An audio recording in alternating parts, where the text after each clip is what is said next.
Okay, so the fight to protect girls' sports continue. This time in California, where two high school girls from Martin Luther King High School, Taylor and Caitlin, decided to wear shirts that says "Save Girls Sports" after a transgender athlete was placed on their team, displacing them from their spot. So here's Taylor and Caitlin sharing their side of the story.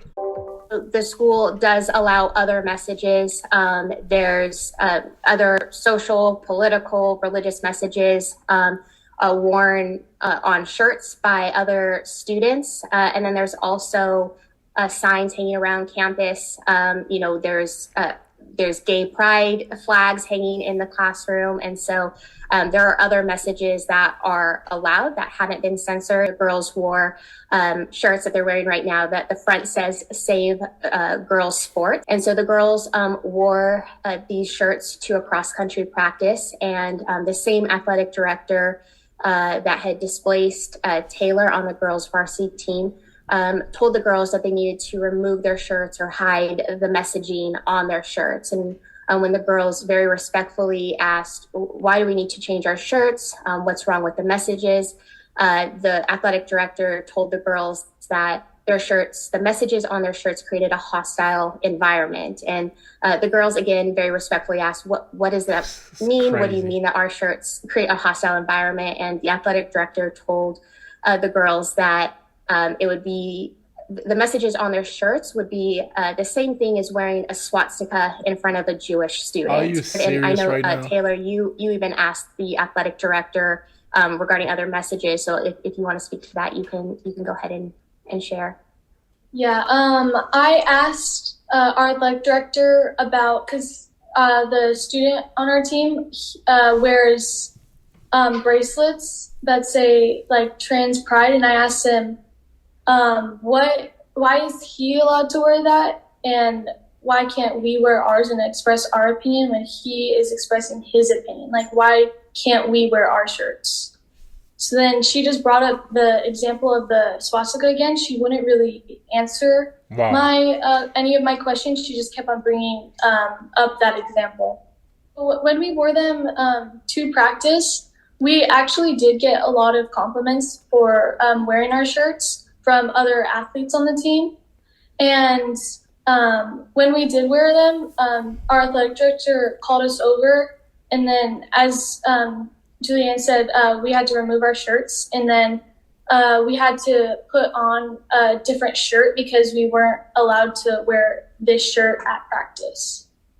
Personally, it hurt me like really bad because I am not like a hateful person. Like, God calls us to love everyone and be kind to everyone. So like just hearing that made me feel like really bad, like I was being like hateful towards that person when I wasn't. I was just standing up for women's sports and helping them get equality in their sports. Yeah, it was definitely hard to hear because like we were by no means trying to be hateful. We were just wearing a shirt that expresses what we believe in, trying to raise awareness to a situation. And it was not targeted to an individual athlete at all, which the athletic director kept making it sound like it was. And yeah, we were just wearing them to raise awareness, and it seemed like they were trying to make us labeled as hateful people when we weren't being. What a shame, man. These poor girls just want to be able to compete against other girls. That's it. And thank God they received some support from not only teammates, but other parents in that school district. Listen to this. Hello. I'm a student at Martin Luther King High School, and I run on the cross-country team. So I'm constantly affected by these actions that have taken place this season. And I have been around the females and just my team in general, who have felt almost silenced to speak out about it because the whole LGBTQ is shoved down our throats, it is put in our face, and we live in a society where it is almost impossible to speak out on it without facing the repercussions of it. And I went myself to have a discussion with the head of, or the athletic director, when nobody really felt comfortable enough to speak out. And I don't think it's fair, knowing Caitlin and knowing Taylor, to see their spots getting taken away, to see all these things being jeopardized for one person.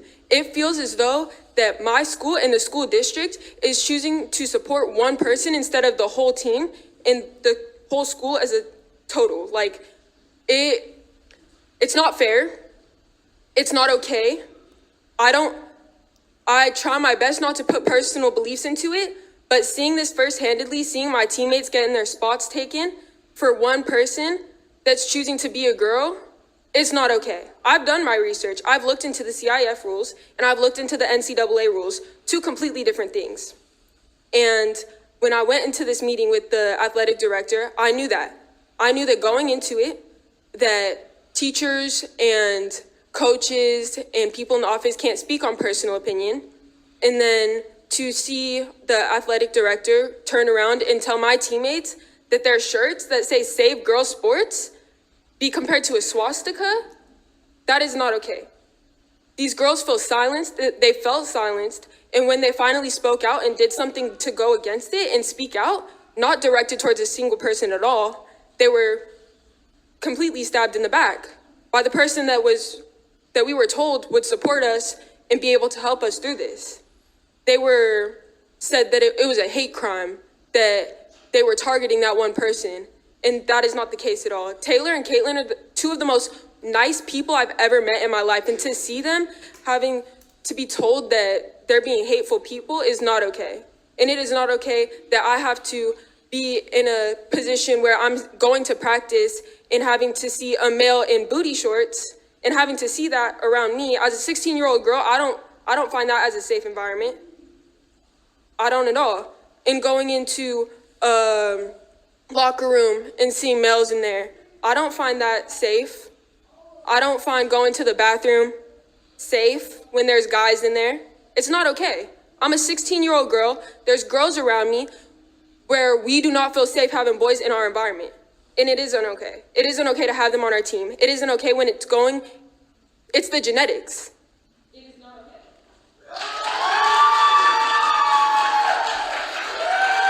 How are you guys? I'm Jason Ray Morrow. That was my daughter. I'm standing arm in arm with my daughter. I drop my daughter off every day. I pick her up every day. There's girls changing in the parking lot. I see that. I'm 42 years old. Do I need to see that? Those are 16-year-old, 17-year-old, 18-year-old, 15-year-old kids. I'm a grown-ass man. I don't need to see none of that. They should be in their own locker room. But there's a little boy that's making my daughter feel uncomfortable. I'm only here to stand arm in arm with my daughter. You know what I mean? And I shouldn't have to be up here like this. I'm showing you guys my skirt right now. What's under my skirt? Pretty much you guys just see me under my helmet out and about. I'm that guy. I shouldn't have to be up here protecting my daughter. You guys need to politic less, protect more. Politic less, teach more. That's what I'm asking of you guys. You guys are elected. You know what I mean? You guys are elected. If we held a vote right now, you guys would probably all be out of a job. So that's all I got to say, man. You guys disgust me.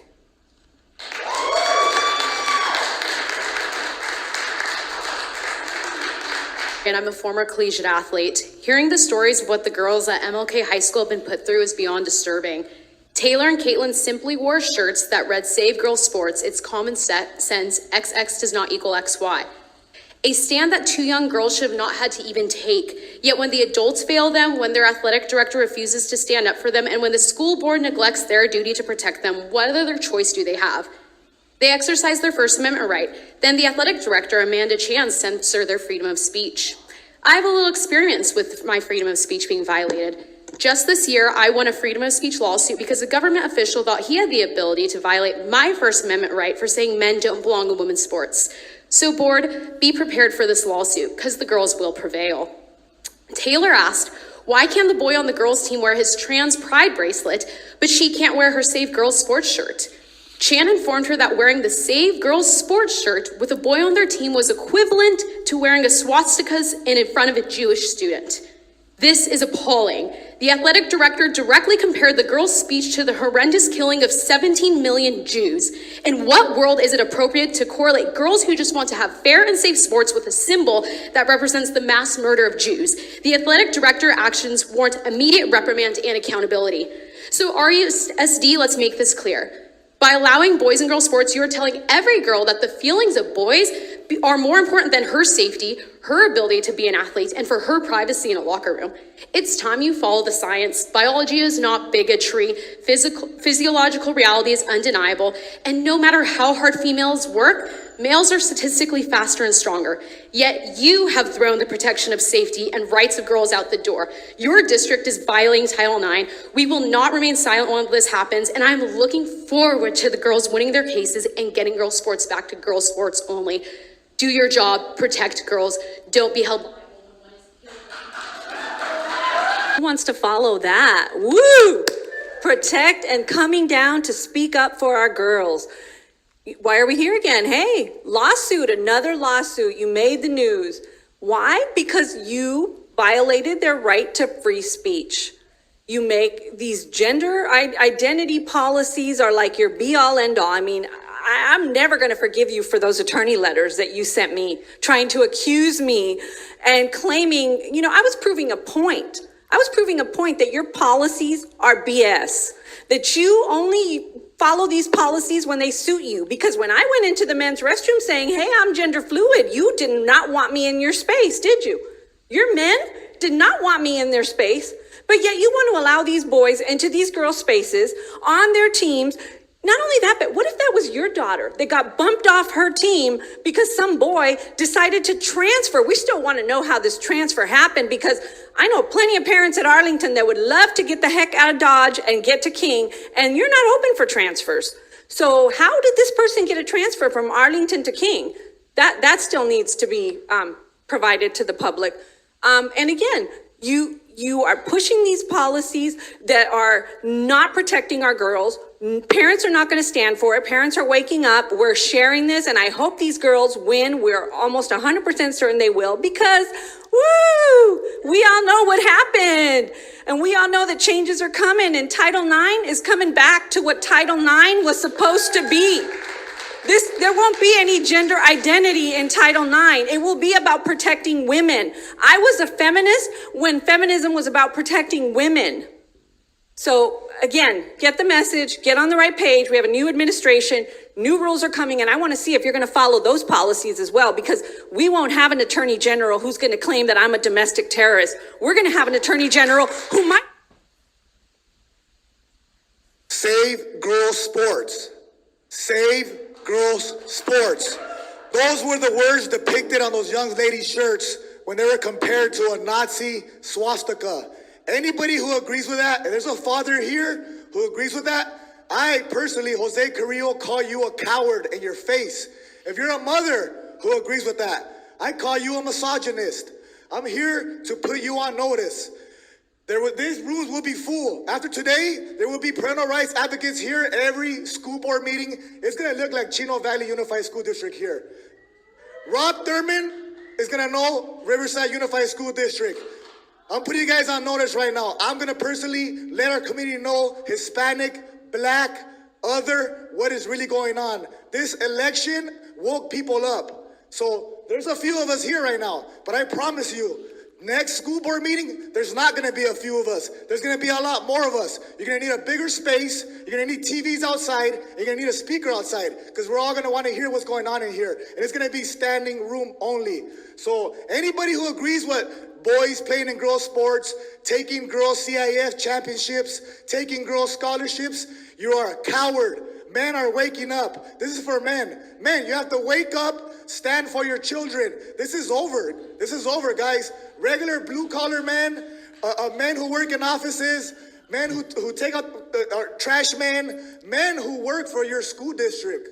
Yes, they will be here speaking, because they're not going to be deemed domestic terrorists no more. We're going to be Americans. We're not domestic terrorists no more. We're just good old-fashioned Americans now. So I'm putting you guys on notice. It's over, guys.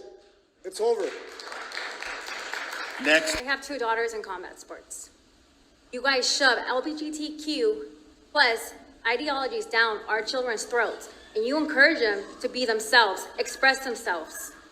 But the second children who do not have those same beliefs, you guys tell them that they're creating a hostile environment. Tell me how that's fair. It's not fair. When I was growing up and I was in an uncomfortable situation, I was able to go to a school counselor and tell them, look, I'm not comfortable, and they'll handle it accordingly. But now you guys tell them, no, deal with it. These girls do not want boys in their spaces, restrooms, locker rooms, or sports. That is not fair. When we send our kids to public schools, we expect you guys to protect our daughters. And you guys are failing them. You guys are causing emotional trauma on them, going home crying. So leave our daughters alone and leave our children alone. Do we have board members that want to comment on consent items K1 to K18 and K31 to K39? Is there any comments on those?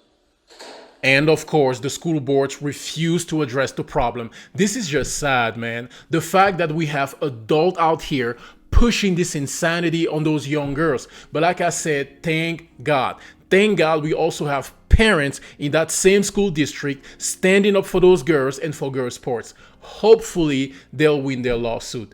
You let me know what you think about this in the comment section, man. God bless you and your family. Catch you on the next one.